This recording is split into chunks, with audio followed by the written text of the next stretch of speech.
Bueno, ahora sí vamos a entrar al tiempo de compartir la palabra del Señor. Estamos en nuestra serie Los héroes de la fe, basado en Hebreos capítulo 11. Hoy nos toca empezar sobre Josué, y digo empezar porque nos va a llevar dos fechas, y de antemano le voy diciendo que el sermón que se les ha dado a los apuntes, hoy estoy pensando solamente desarrollar el primer punto. La segunda parte del sermón, Dios mediante, lo haremos el próximo domingo. Así que hoy solamente vamos a desarrollar la primera parte del sermón que tienen ustedes en sus notas. En Hebreos capítulo 11 ya hemos avanzado regular. Uno de los personajes que estudiamos ahora último fue Moisés, que también lo hicimos en dos partes. Y hoy vamos a hablar sobre Josué, que era muy cercano a Moisés. Yo creo que ustedes han oído hablar bastante de Josué. Recuerdo que hace algunos años di un curso sobre el libro de Josué y me gustó bastante ese libro, y verdad que me gustaría volver a enseñar el libro de Josué como lo hice hace algunos años, un curso, no una serie de prédicas. Pero bueno, aquí en el capítulo 11 de Hebreos, en el versículo número 30, dice: por la fe cayeron los muros de Jericó después de rodearlos 7 días. Bueno, no se menciona el nombre de Josué por ningún lado en este versículo, pero se entiende que se está hablando de Josué, porque él era el líder espiritual en ese momento, cuando Israel ya había entrado a la tierra prometida, y ellos están ahora bajo el liderazgo de Josué, y él los guía en esta impresionante victoria. Bueno, yo les pido que vayamos al libro de Josué, porque es ahí donde vamos a estar más. Así que abra la Biblia en el libro de Josué, por favor. El libro de Josué está después de Deuteronomio. Usted sabe de que a los primeros 5 libros de la Biblia se le llama el Pentateuco. En algunos estudios incluyen a Josué dentro de ese grupo y le llaman el Hexateuco, así le llaman. Así que no se asombre si en algunos libros hablan del Hexateuco y ya no hablan del Pentateuco. Bueno, son términos nada más que usan los estudiosos para designar partes de la Biblia nada más. Pero aquí tenemos el libro de Josué, queridos hermanos, cuando ya Josué es el líder. Yo creo que todos sabemos que Moisés ya había partido a la presencia del Señor. Josué asume el liderazgo por parte de encargo de Dios. Dios le encargó así que él haga, que él tome esta posición dentro del pueblo de Israel. Y Josué comienza a guiar al pueblo, tal como se habla en el capítulo número 3, solamente para ubicarnos un poquito. En el capítulo número 3 de Josué se habla cuando el pueblo de Israel, bajo el liderazgo de Josué, también van a llevar a cabo un impresionante milagro, hermanos, que es cuando ellos van a pasar el río Jordán.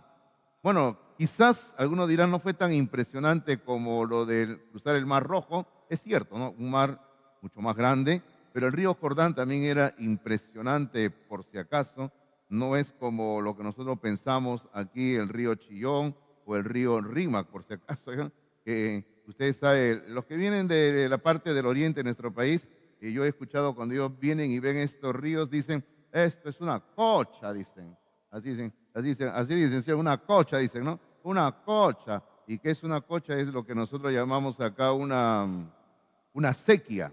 Una sequía, nada más así lo que nosotros llamamos. Y para la gente que está acostumbrada a ver en ríos amplios y fuertes, esto que tenemos acá en Lima, como digo, Chillón, Rima, no es nada. Entonces, el río Jordán, hermanos, era un río impresionante, ¿ah? Era un río bien ancho y bien caudaloso. Y la Biblia dice que todavía cuando ellos cruzaron el río Jordán era temporada de lluvias. Así que usted imagínese eso. Añádale a un río amplio, fuerte, una temporada de lluvia, así que el río estaba bien crecido, bien grande. Y lo que Dios hizo sencillamente fue algo muy similar a lo que ocurrió en el Mar Rojo. Dios detuvo las aguas y el pueblo de Israel cruzó el río Jordán por tierra seca. Así que eso fue un milagro también impresionante, hermanos, cuando ellos entran a la tierra prometida de esta manera.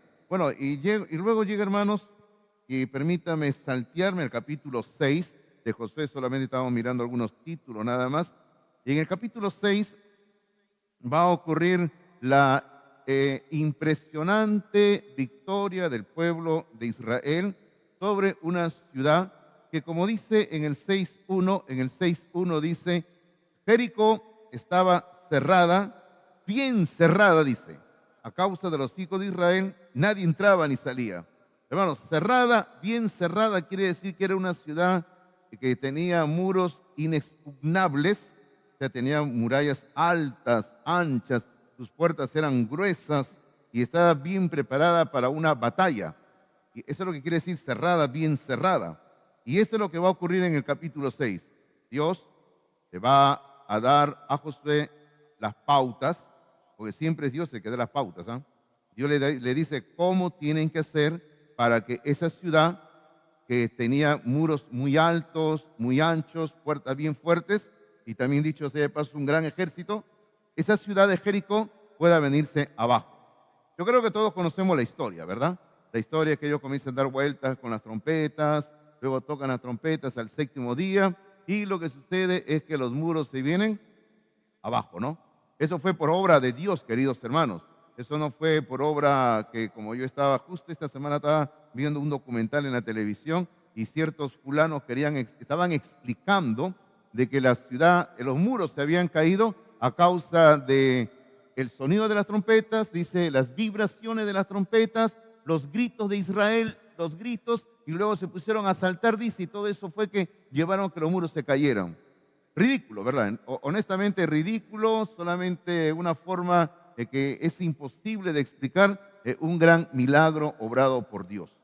Pero aquí tenemos ese gran milagro obrado por Dios, y como dice en Hebreos 11:30, que hace un momento leímos en Hebreos 11:30, dice, por la fe cayeron los muros de Jericó después de rodearlos 7 días. Hermano, fue fe. No fue fe en que los muros se caerían, sino fue fe en la palabra de Dios, hermanos. O sea, no hay que confundir, por si acaso, tener fe en la fe. Hay que tener fe en la palabra de Dios, fe en Dios. Cuando nosotros tenemos fe en Dios, las cosas marchan bien. Así que capítulo 6 de Josué tenemos la impresionante primera victoria del pueblo de Israel en la tierra prometida, la caída de la ciudad de Jericó. Bueno, pero esta mañana nosotros ni hoy ni el próximo domingo vamos a estudiar el capítulo número 6 de esta impresionante victoria. Lo que nosotros queremos hacer hoy y el próximo domingo es ver los preparativos que llevaron a esta impresionante victoria, los preparativos. O sea, cómo es que el pueblo y el líder se prepararon para lo que ocurrió en el capítulo 6. Porque, hermano, toda victoria, toda batalla ganada tiene que haber tenido una preparación previa. No hay ninguna batalla que se gane de la noche a la mañana. No es que alguien se levante y dice, hoy quiero ganar esta batalla y voy a salir a pelear. No es así. Siempre tiene que haber preparación. En este caso, la preparación la encontramos en el capítulo número 5 de Josué, y es ahí donde vamos a estar esta mañana estudiando parte del capítulo 5, porque el próximo domingo, si el Señor lo permite, vamos a continuar en el capítulo 5, y aquí vamos a estar en el capítulo 5 viendo cómo es que el pueblo y Josué se prepararon para tremenda victoria del capítulo número 6. Eso es lo que vamos a estar viendo. Pero todo esto se inicia, hermanos, cuando en el capítulo número 3, antes de que ingresen a la tierra prometida, atravesando el río Jordán, en el capítulo número 3, en el versículo número 5, hay un versículo aquí, este versículo que es un versículo precioso que uno puede imprimir y ponerlo en la pared de su casa. Mire lo que dice Josué 3:5. Dice, y Josué dijo al pueblo, primero le dijo, santificaos, porque Jehová hará mañana maravillas entre vosotros. Observe, hermano, la condición que se pone para que Dios pueda hacer maravillas. A ver, ¿cuál es la condición? Es obvio, está ahí. Santificaos. La condición para que Dios pueda obrar entre nosotros, en nuestras vidas, es santificarnos. Hermano, yo tengo en el versículo que estoy leyendo, el capítulo 3, versículo 5 de José, tengo dos palabras que las he resaltado. Tengo la palabra santificaos y la palabra maravillas. Cuando nosotros permitimos que Dios obre en nuestras vidas, cuando nosotros nos ponemos a las manos de Dios y dejamos que Él nos santifique, queridos hermanos, Dios puede obrar maravillas, cosas sobrenaturales, milagros. Y hermano, ¿queremos que Dios obre en nuestras vidas? Claro que sí. ¿Qué hijo de Dios no quiere? ¿Qué hija de Dios no quiere? ¿Qué hijo de Dios no quiere que su hogar sea bendecido? ¿Qué hija de Dios no quiere que su matrimonio sea bendito? ¿Qué persona que está aquí presente no quiere que su vida reciba la bendición de Dios? Todos queremos, ¿verdad? Todos queremos. Entonces, la condición es, como dice aquí en el capítulo 3, versículo 5, es santificaos, o sea, santificarnos. Y de eso vamos a estar hablando durante esta mañana, en el tiempo que nos queda de la prédica. Y en sus notas usted tiene así: lo primero que vamos a ver es los preparativos del pueblo para la victoria. Los preparativos del pueblo para la victoria. Y como dije hace un rato, la segunda parte del sermón, Dios mediante, lo haremos el próximo domingo.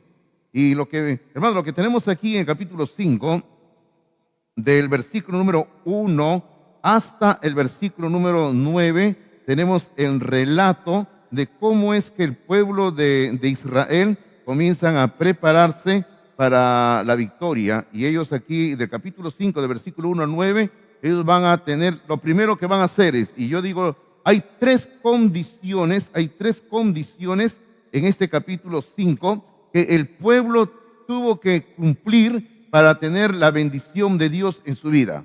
La primera, la número 1, es la circuncisión. Usted anote ahí, número 1, la circuncisión. Todos creo que entendemos lo que es la circuncisión. Y yo digo, ¿usted entiende lo que es la circuncisión, verdad? ¿Sabe lo que es la circuncisión, verdad? Ok, como yo cuando enseño esto a mis estudiantes en el seminario, siempre les pregunto, ¿saben lo que es? Algunos me dicen que no saben. Entonces yo, si gustan, yo les puedo hacer la cirugía de circuncisión. Les digo, ¿no? Y siempre algunos dicen, ya pastor, ya no hay problema, ya. Entonces, y yo le digo, pero tengo que advertirles algo, le digo, que yo sufro de Parkinson, le digo, ¿no? Y no sé dónde corto. Entonces, cuando le digo que sufro de Parkinson, así, ya no quieren, ya no, pastor, no me haga la circuncisión, dicen.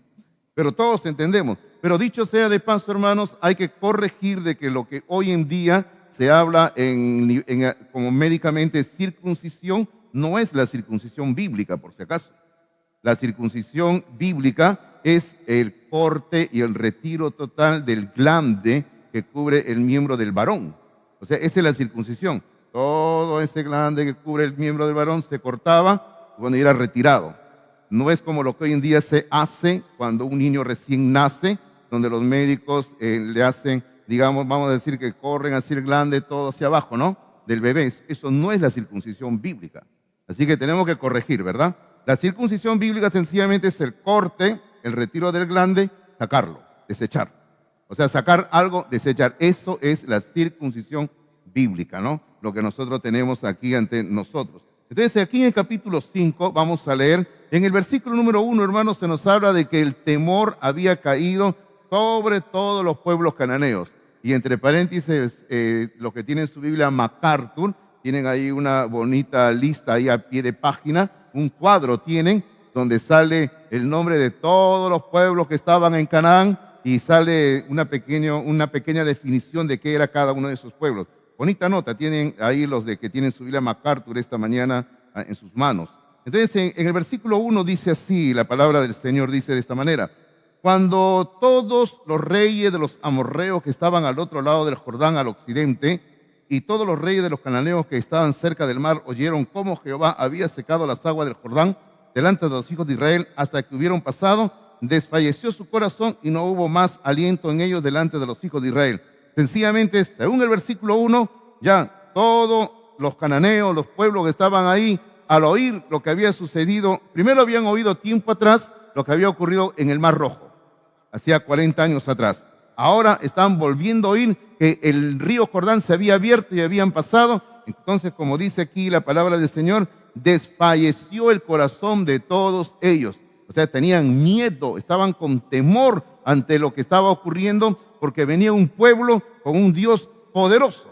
Ahora, versículo número 2 en adelante, se nos van a dar detalles de cómo es que Dios pide que todos los varones del pueblo de Israel sean circuncidados. Ahora, déjeme decirle por qué Dios pide esto. Porque ya habían pasado 40 años que Israel había salido de Egipto. Y todos conocemos esa parte de la historia. Ahora, todos los varones que habían salido de Egipto eran varones que habían sido circuncidados. Pero la Biblia nos dice que en el desierto durante esos 40 años, todos los varones, a excepción de Josué y Caleb, a excepción de ellos dos, todos los varones que habían salido de Egipto ya habían muerto en el desierto. Entonces, todos los que estaban aquí ahora en este momento, que ya tienen un promedio de 40 años de edad, hermano, eran varones que nunca habían sido circuncidados. Eran los hijos de los que habían salido de Egipto. Entonces, ninguno de ellos era circuncidado. Hermano, estamos hablando de varios millones de varones, ¿ah? Y el Señor le da un trabajo a Josué: circuncídalos a todos. ¿Qué tal trabajo, no, hermanos? Imagínense ustedes eso, ¿no? Entonces el versículo número 2 dice así: en aquel tiempo Jehová dijo a Josué: hazte cuchillos afilados y vuelve a circuncidar la segunda vez a los hijos de Israel. Porque como digo, la primera vez había sido cuando estaban en Egipto. Y el versículo número 3 dice: y Josué se hizo cuchillos afilados y circuncidó a los hijos de Israel en el collado de Aralot. Ya, y fíjese usted, si usted tiene una nota al pie de página, ¿qué significa Aralot? Significa valle o sencillamente de los prepucios, de los prepucios. Y usted entiende por qué, ¿verdad? Entonces el versículo 4 dice: esta es la causa por la cual Josué los circuncidó. Todo el pueblo que había salido de Egipto, los varones, todos los hombres de guerra, habían muerto en el desierto por el camino después que salieron de Egipto. Pues todos los del pueblo que habían salido estaban circuncidados, mas todo el pueblo que había nacido en el desierto por el camino después que hubieron salido de Egipto no estaba circuncidado. Y justamente es este grupo de hombres que han llegado a la tierra prometida que no estaban circuncidados. Luego versículo número 6 dice: porque los hijos de Israel anduvieron por el desierto 40 años hasta que todos los hombres de guerra que habían salido de Egipto fueron consumidos, por cuanto no obedecieron a la voz de Jehová, por lo cual Jehová les juró que no les dejaría ver la tierra de la cual Jehová había jurado a sus padres que no las daría, tierra que fluye leche y miel. A los hijos de ellos que él había hecho suceder en su lugar, Josué los circuncidó, pues eran incircuncisos porque no habían sido circuncidados por el camino. Y cuando acabaron de circuncidar a toda la gente, se quedaron en el mismo lugar en el campamento hasta que sanaron. Y Jehová dijo a Josué: hoy he quitado de vosotros el oprobio de Egipto, por lo cual el nombre de aquel lugar fue llamado Gilgal hasta hoy. Y Gilgal significa justamente rodar. Fue quitado el oprobio que ellos tenían. Y hasta ahí vamos a hacer la lectura por este momento. Y ahora, a mí también me llama mucho la atención que dice en el versículo número 8 al final, que ellos se quedaron en ese lugar hasta que sanaron. Bueno, esto tomó varios días, por no decir algunas semanas, hasta que sanaran. Y yo tengo un amigo, unos años mayor que yo, en esos tiempos, estoy hablando de hace ya mucho tiempo atrás. Él cristiano, y él quería probar lo que era la circuncisión. Y solamente como él quería probar lo que era la circuncisión, se hizo circuncidar. Y yo le digo: tú estás loco, le digo, ¿no? No, que por acá él me habló. Y me quería convencer para que los dos nos hiciéramos la circuncisión. Sigue nomás, hermano, le dije, sigue nomás. ¿Ya? Y él se hizo la circuncisión. Y bueno, y él vivía ahí cerca a la casa de mis padres. Y yo recuerdo que lo iba a visitar para ver, ¿no? Porque la Biblia habla de que al tercer día vienen los dolores más fuertes después de la circuncisión. Y yo iba, ¿no? Día 1, me duele, decía. Día 2, me duele. Día 3, me duele horrible. Provecho, le decía yo, ¿no? Y el pobre estaba dolorido durante días, de días. Y me dice: no me da ganas de ir a orinar, me decía. ¿Qué te va a dar ganas de ir a orinar si todo está ahí operado, no? Y cuando pasó eso, él me dijo: no te recomiendo que te lo hagas, no te recomiendo. Así que si usted está pensando circuncidarse, hermano, piénselo bien, ¿no? Pero yo no le impido. Así que si usted quiere circuncidarse, es cuestión de usted nada más, ¿verdad? Bueno, entonces aquí tenemos la circuncisión del pueblo de Israel, y el versículo número 2 comienza diciéndonos que Dios le dijo a Josué: hazte cuchillos afilados y vuelve a circuncidar la segunda vez a los hijos de Israel. ¿Ok? Observen, lógicamente, para hacer este tipo de cirugía, se tenía que hacer con cuchillos afilados, ¿no? Creo que todos se entiende que en ese tiempo no habían los instrumentos que hoy en día tenemos, con los nombres que hoy en día tenemos, pero en ese tiempo se utilizaban cuchillos bien afilados. Bueno, parece que inicialmente, en algunos momentos, en vez de usar un cuchillo de metal, usaban generalmente algo que lo hacían con piedra. No recuerdo el nombre de esta piedra que era bien afilada. Ellos usaban la piedra y con esa piedra bien afilada. Ahora imagínense cómo hacían la cirugía en esos tiempos, ¿verdad? Pero la circuncisión tiene dos aspectos en la vida del creyente. Y usted tiene ahí en sus notas. El primero, letra A, la salvación. Bueno, cuando viene la salvación a nuestras vidas, todos los creyentes, bueno, todos los que comenzamos a ser creyentes, que pasamos de muerte a vida, ya sea hombres o mujeres, todos recibimos circuncisión espiritual, todos. No hay ninguno que deje de recibir circuncisión espiritual. Y bueno, ¿y dónde está eso? Si usted me acompaña un momento en la Biblia, al libro de Romanos, capítulo número 2, al libro de Romanos, capítulo número 2, donde Pablo está haciendo una separación entre los judíos verdaderos y los judíos falsos, y también está hablando de creyentes y no creyentes y cosas así. Dice así Pablo en Romanos capítulo 2, versículo número 28 y 29, dice así: pues no es judío el que lo es exteriormente, y ahí recuerde usted que todos los judíos siempre se gloriaban de que ellos eran circuncidados. Por eso Pablo dice, no es judío el que lo es exteriormente, ni es la circuncisión la que se hace exteriormente en la carne. Ahora, vuelvo a insistir, el versículo 28 está hablando de la gloria que tenían los judíos en su circuncisión. Ellos no se gloriaban que conocían a Dios, ellos se gloriaban de que habían sido circuncidados. Permítame hacer una comparación. Es como por decir que usted se gloríe en el hecho de que fue bautizado en agua. Algunas personas dicen, no, yo sí soy hijo de Dios porque he sido bautizado en agua. Bueno, eso no tiene nada que ver. El bautismo en agua a nadie lo convierte en hijo o hija de Dios. El bautismo en agua solamente es una señal de una realidad interna que debe de haber ocurrido en el corazón de la persona. Lo que tiene que haber ocurrido primero es salvación en Cristo Jesús. Y el bautismo en agua es una manifestación pública, externa de lo que ha ocurrido adentro. Entonces lo mismo tenía que ser con la circuncisión. El judío tenía que haber experimentado salvación y luego tenía que ser circuncidado. Pero el problema era de que como todos los judíos eran circuncidados de niños, y ahí venía el gran problema, porque ellos decían, lo que para mí vale es la circuncisión. Y se olvidaban, por decirlo así, de tener comunión con Dios. Entonces, eso es lo que Pablo está corrigiendo acá. Y luego en el versículo 29 dice, sino que es judío el que es en lo interior. O sea, no es un verdadero judío en el externo, sino el que es en el interior, dice. Ahora, observe lo que dice a continuación, dice. Y la circuncisión es la del corazón. La circuncisión es la del corazón en espíritu, no en letra. La alabanza del cual no viene de los hombres, sino de Dios.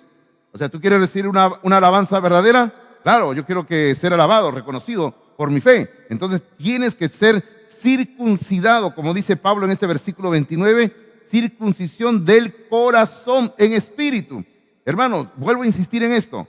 Toda persona que viene a Cristo Jesús en el momento de su salvación recibe como parte de la regeneración espiritual. Bueno, en la regeneración espiritual se reciben varias cosas. Justificación, santificación, redención, etc, etc, etc. Y otra de las cosas que se recibe en el momento de la regeneración espiritual es circuncisión espiritual. No vamos a ir a otro pasaje, pero baste con hacer referencia a lo que dice el profeta Ezequiel. Ezequiel dice que el Señor quita de nosotros el corazón de piedra y pone un corazón de carne. Esa es la circuncisión, hermanos. Que el Señor espiritualmente, vamos a decir así, hace un corte, como digo, estamos ilustrando, comparando, hace un corte en nuestro corazón, quita el corazón de piedra y pone un corazón de carne. Eso es la circuncisión espiritual que todo creyente ha recibido. Ahora, insisto, no solamente varones, sino también mujeres. Todos que venimos a Cristo recibimos circuncisión espiritual. Ahora, el segundo aspecto de lo que queremos hablar esta mañana en cuanto a la circuncisión espiritual es que, así como hemos hablado que el primero es la salvación, el segundo aspecto en la letra B coloque desarrollo espiritual, desarrollo espiritual. Y queridos hermanos, y aquí vamos a ahondar un poquito el desarrollo espiritual en cuanto a la circuncisión. Ya hemos visto su momento e insistimos en esto en el capítulo 5 de Josué. Como dije, vamos a estar regresando a Josué capítulo 5, así que si puede ponga su lápiz, su mano ahí, un papel, algo. Pero en el capítulo 5 hicimos énfasis de que Dios le dijo a Josué en el capítulo 5, en el versículo número 2, le dijo, hazte cuchillos afilados. ¿Para qué? Para circuncidar al pueblo otra vez. Hazlo de una vez. Entonces, aquí vamos aprendiendo un principio para nuestro desarrollo espiritual. Hermano, Dios va a utilizar tu palabra, la Biblia, para que nosotros podamos ser continuamente circuncidados. Porque, hermanos, durante el desarrollo espiritual de la vida cristiana necesitamos continuamente ser circuncidados, por decirlo así, cortados. Yo creo que todos nosotros conocemos el pasaje de Hebreos capítulo 4, versículo número 12, donde dice que la palabra del Señor es más cortante que toda espada de dos filos. Y dice que penetra hasta partir el alma y el espíritu. O sea, la palabra de Dios es parte de lo que Dios utiliza en nuestras vidas para hacer cortes y quitar aquello que no sirve en nosotros. Por ejemplo, ahora, una de mis dedicaciones, una de las herencias que me dejó mi esposa fueron sus plantas. Ella dejó varias plantas por todo lugar. Bueno, la mayor parte lo cuida la hermana Jenny ahí en los jardines de la iglesia, pero ella dejó plantas por arriba y yo ahora los he heredado.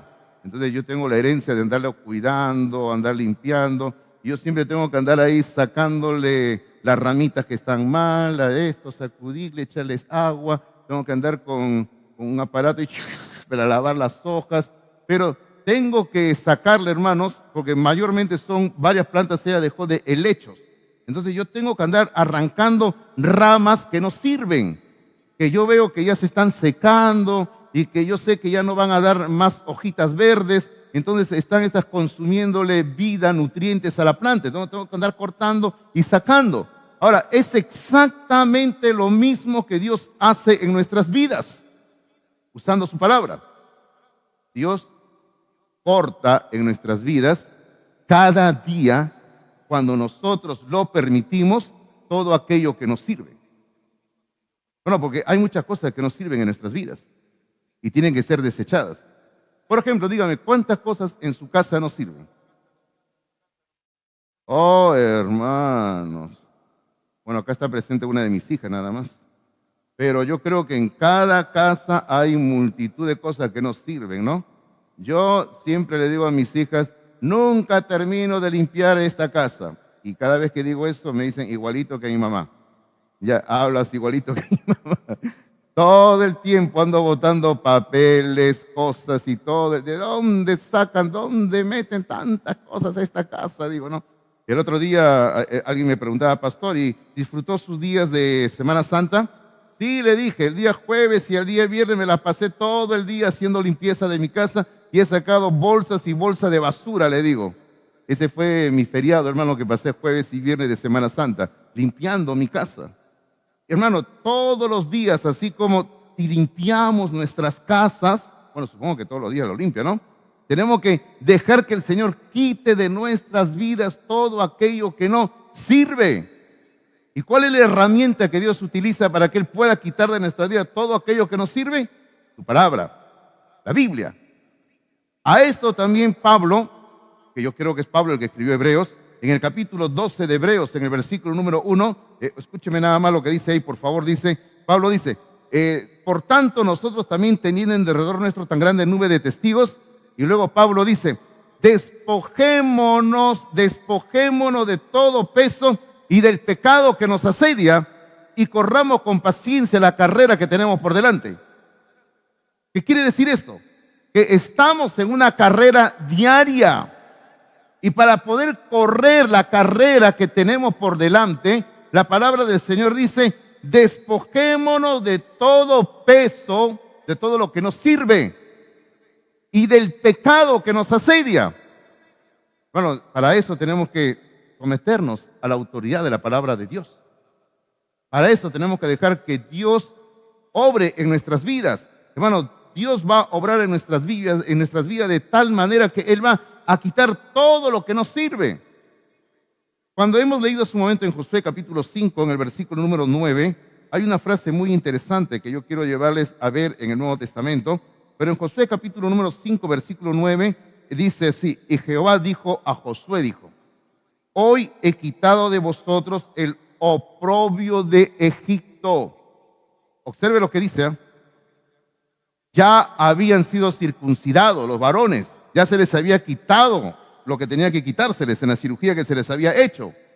Ahora, el Señor dice, ya he quitado de ustedes el oprobio de Egipto. Y aquí tenemos que comenzar a preguntarnos, ¿no? ¿Qué es el oprobio de Egipto? No, el oprobio de Egipto sencillamente es el mundo, la vergüenza que el mundo nos ha impuesto con sus prácticas, con sus costumbres, con sus tradiciones, con su pecado. Ese es el oprobio de Egipto. Ahora, aquí yo los quiero llevar a ustedes al Nuevo Testamento, donde hay un pasaje que para mí, bueno, es conocido para todos nosotros, para mí también, pero que yo quiero que lo examinemos desde otra óptica. En 2 de Corintios, capítulo número 6, por favor. 2 de Corintios, capítulo número 6.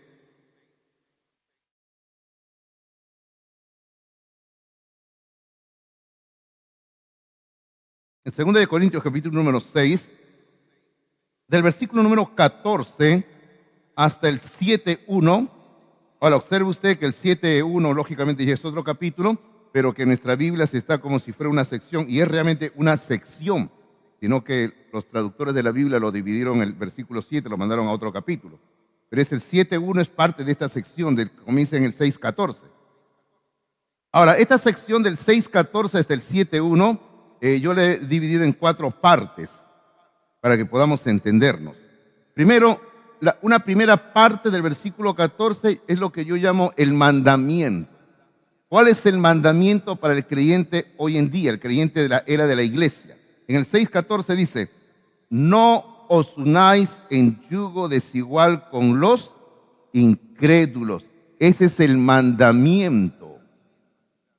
El asunto es que nosotros solo lo entendemos en un sentido. Ahora, no digo que está mal, pero hay que entenderlo en un amplio sentido. El único sentido que nosotros lo entendemos generalmente es cuando se habla de no tener una pareja que sea inconversa. Y está bien en ese sentido. O sea, Dios prohíbe que un hijo de Dios, una hija de Dios, tenga una pareja inconversa. Pero no es el único sentido de esto que encontramos acá cuando dice no os unáis en yugo desigual con los incrédulos, sino que tiene un amplio sentido de comunión con aquellas personas que no son parte del pueblo de Dios. A eso se refiere el oprobio de Egipto que hace un momento vimos. Ahora, ¿por qué es que Dios da este mandamiento? Y aquí viene lo que yo llamo la segunda parte de esta sección, las razones del mandamiento. Ahora, observe por favor que parte del versículo 14, el versículo 15 y parte del versículo 16 se componen de 5 preguntas. Yo creo que todos vemos las 5 preguntas, ¿verdad? Justamente esto nos va a dar las razones por las cuales Dios va a dar este mandamiento negativo. Ahora, ¿por qué decimos mandamiento negativo? Porque comienza diciendo no. Dios está prohibiendo algo. No, por eso. No os unáis en yugo desigual con los incrédulos. Ahora, ¿cuáles son las razones? El versículo 14 continúa diciendo, porque, primera pregunta, ¿qué compañerismo tiene la justicia con la injusticia? Segunda pregunta, ¿y qué comunión la luz con las tinieblas? Tercera pregunta, ¿y qué concordia Cristo con Belial? Cuarta pregunta, ¿o qué parte el creyente con el incrédulo? Y última pregunta, número 5, ¿y qué acuerdo hay entre el templo de Dios y los ídolos? Y luego finalmente viene una afirmación donde dice, porque vosotros sois el templo del Dios viviente. Como resumiendo estas 5 preguntas, cuando el mandamiento ha sido al comienzo del versículo 14, ha sido: no os unáis en yugo desigual con los incrédulos. Hermanos, en el estudio de la Biblia existen varias formas de diagramar un pasaje, y hay una que se utiliza en base a una letra del idioma griego que se llama el quiasmo. Y el quiasmo le busca el centro a un pasaje donde está la idea principal. En estas 5 preguntas, el centro, para reducirlo todo lo que quisiera hablar, le encontramos en la pregunta número 3. La pregunta número 3 es justamente como comienza el versículo 15, donde dice: ¿y qué concordia Cristo con Belial? Ahora, ¿quién es Belial? Satanás. Es un nombre más de Satanás. Entonces, lo que aquí está diciendo esta pregunta es: ¿cómo vamos a unirnos en yugo desigual con los incrédulos cuando sencillamente sería tratar de poner en el mismo nivel a Cristo con Satanás? No podemos, dice. Es imposible.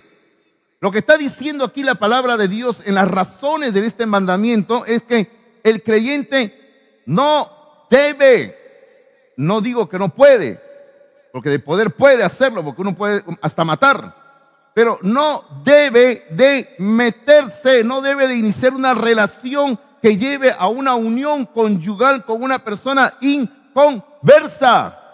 Eso es lo que está diciendo aquí la palabra de Dios, hermanos.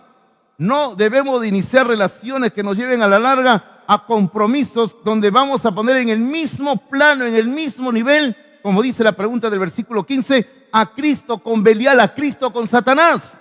Ahora, no existe ninguna razón válida para que nosotros podamos entrar en negocios con el mundo y decir: no, yo sí puedo tener una pareja que no sea cristiana.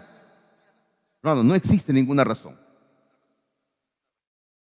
Ahora, la tercera parte de este pasaje que estamos viendo aquí en el 6:14 hasta el 7:1, encontramos todavía a mitad del versículo 16, y esta parte es, yo digo, el fundamento, lo que Dios dijo. O sea, Pablo va ahora a citar pasajes del Antiguo Testamento para fundamentar lo que él está diciendo. Y a mitad del versículo 16 encontramos que inicia esta sección que yo llamo el fundamento. Dice: como Dios dijo. ¿Qué es lo que Dios dijo? Habitaré y andaré entre ellos y seré su Dios, ellos serán mi pueblo. Por lo cual, salid de en medio de ellos y apartaos, dice el Señor, y no toquéis lo inmundo, y yo recibiré, y seré para vosotros por padre, y vosotros me seréis hijos e hijas, dice el Señor Todopoderoso. Bueno, tremendo pasaje que Pablo está citando aquí del Antiguo Testamento, de los profetas. Porque, hermano, lo que está Pablo diciéndonos acá es: yo estoy enseñando lo que la palabra de Dios ya decía. Y lo que la palabra de Dios decía era esto: que Él es celoso, que Él quiere un pueblo santo. Y finalmente, en el 7:1 encontramos lo que yo llamo la cuarta y última parte de este pasaje, es nuestro deber. Ahora, observe la primera palabra que encontramos en el 7:1. En el 7:1 dice: así que, amados.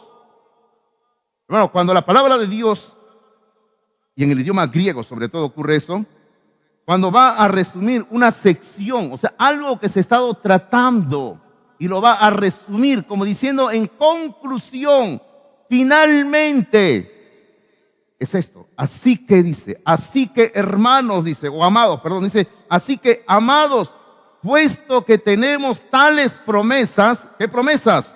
La que se ha visto en el versículo 16, 17 y 18. Puesto que tenemos tales promesas, limpiémonos de toda contaminación de carne y de espíritu, perfeccionando la santidad en el temor de Dios. Bueno, este versículo 7:1 de por sí solo es un tremendo versículo que tiene una tremenda exigencia espiritual para todo creyente en Cristo Jesús. ¿Cuál es la exigencia? Limpieza espiritual. Limpieza espiritual. ¿Recuerda lo que leímos hace un momento en Josué capítulo 3, versículo número 5? Donde Josué le dijo al pueblo, antes de cruzar el río Jordán, que le dijo: santificaos. santificados para que Jehová mañana haga maravillas entre vosotros. O sea, y yo le decía hace un rato, si queremos que Dios bendiga nuestro matrimonio, nuestra familia, nuestra vida, necesitamos santificarnos. Y aquí en este pasaje de la palabra de Dios que acabamos de leer aquí en 2 de Corintios se nos está hablando de lo mismo. Cuando comienza diciendo, no os unáis en yugo desigual con los incrédulos. Y en el 7:1 termina diciendo, así que, amados, puesto que tenemos tales promesas, limpiémonos de toda contaminación de carne y de espíritu, perfeccionando la santidad en el temor de Dios. Cuando necesitamos tener temor de Dios en nuestras vidas.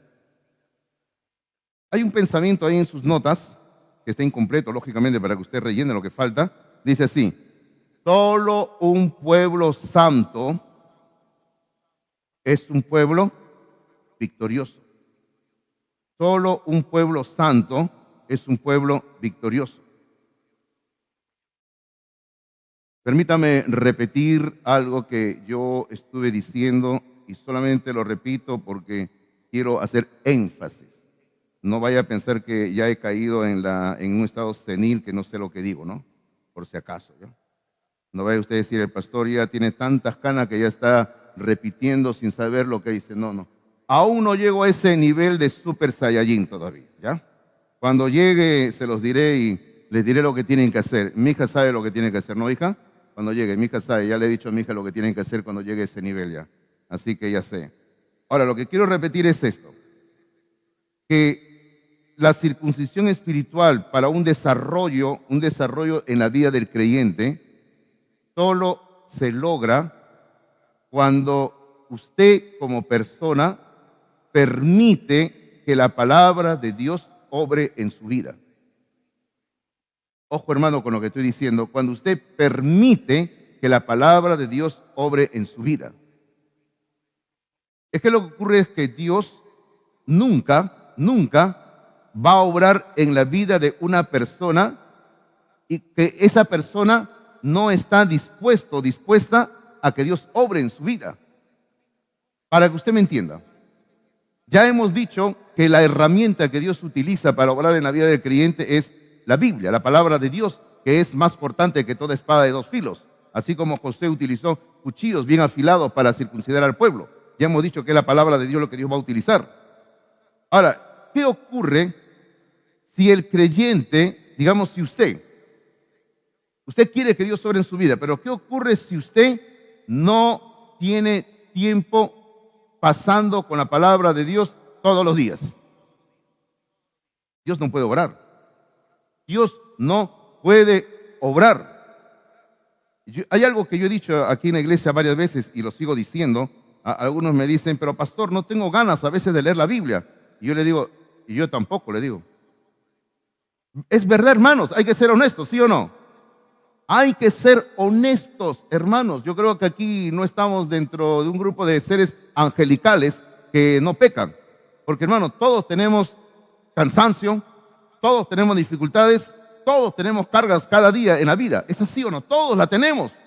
Ahora, y todos nosotros cada día, hermano, nuestro ánimo varía. Entonces, hay días donde yo me siento el Hijo de Dios más glorioso en este planeta Tierra. Pero hay días en que me siento en el pecador más cochino, horrible, que no quiero ni siquiera mirar al cielo. Hay días en que yo me siento con ganas de leerme toda la Biblia. Pero hay días en que no tengo ganas ni de leer un versículo. Y es ahí donde recuerdo y digo, verdad que soy el pastor de la iglesia, ¿no? No estoy bromeando. Pero ¿sabe algo? Aún si hay momentos en que no tenemos ganas de leer la Biblia, tiene que leerla. Tiene que leerla. ¿Qué hacía mamá, papá cuando usted no quería comer, cuando usted era más pequeño? Su mamá le decía, ay, pues hijito, si no quieres comer no te preocupes, no comas. Le decía, no comas, dale al perro la comida. Así le decía a su mamá. No, mi mamá nunca hubiera dicho eso, por si acaso. Mi mamá nunca hubiera dicho eso. Digo a mi mamá porque mi papá todo el día siempre estaba trabajando. Mi mamá era la que tenía que enfrentarse a todos los hijos y a las hijas. Y mi mamá siempre, cuando ella se sentaba a la cabeza de la mesa, creo que como a 3 metros estaba parada la escoba.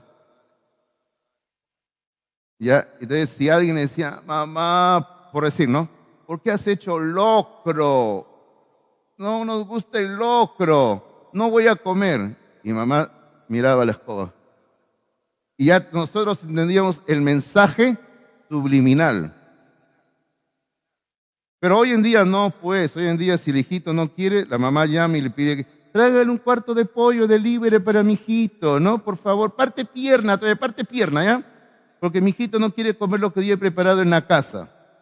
Qué mal estamos haciendo, ¿verdad? Estamos creando una generación de niños y niñas que no se les puede decir nada y que nunca están contentos con nada, ¿verdad? Qué mal estamos haciendo. Por eso que después cuando van a los campamentos que tenemos andan sufriendo los hijos, ¿no? Porque no quieren tomar el cuáquer que se les da, no quieren comer lo que se les sirve, porque dicen, yo no como eso. Y alguien se dice, a mí qué me importa, te lo vas a comer, ¿no? O toda la semana en el campamento te mueres de hambre. No queda otra cosa, ¿verdad? Y tienen que comer al segundo día ya de hambre, comienzan a comer los niños ya. Usted viera cómo los curamos ahí. Bueno, entonces por eso le digo, si alguien no quiere comer algo, tiene que comerlo.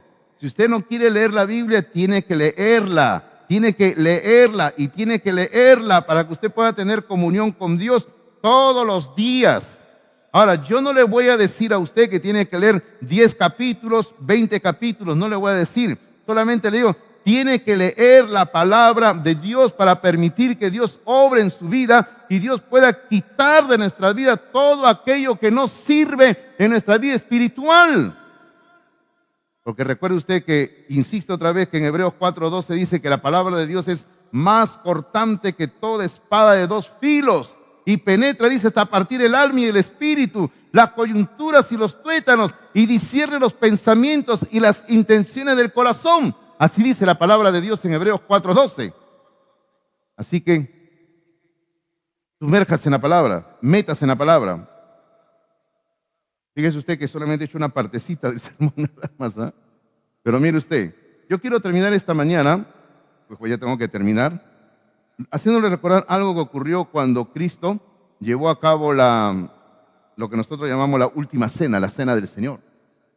Usted recuerda que Cristo estaba ahí con los discípulos y todos se miraban la cara, por decirlo así, porque no había un sirviente que lavara los pies a todos los presentes.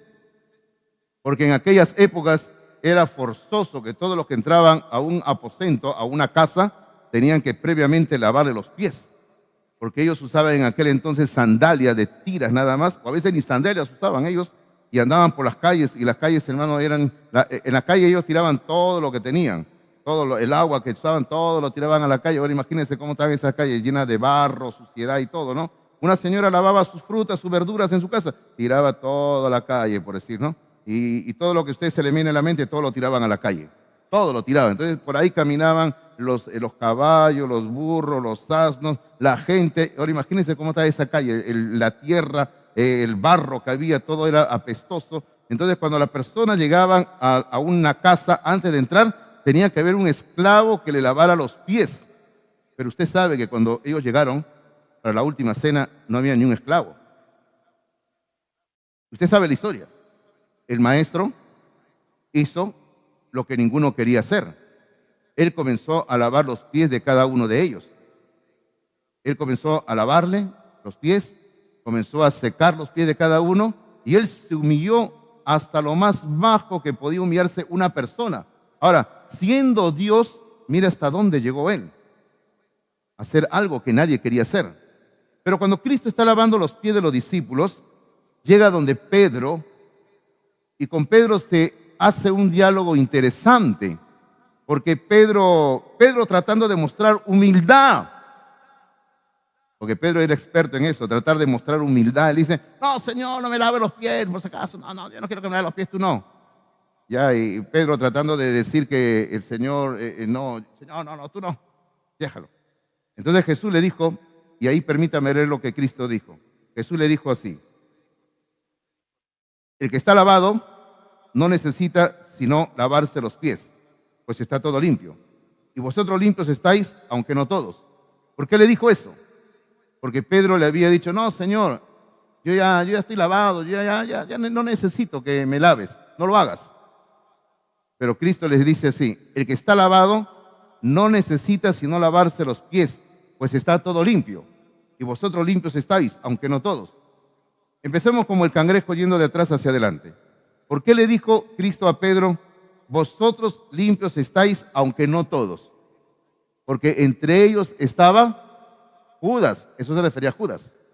Ya entendimos esa parte.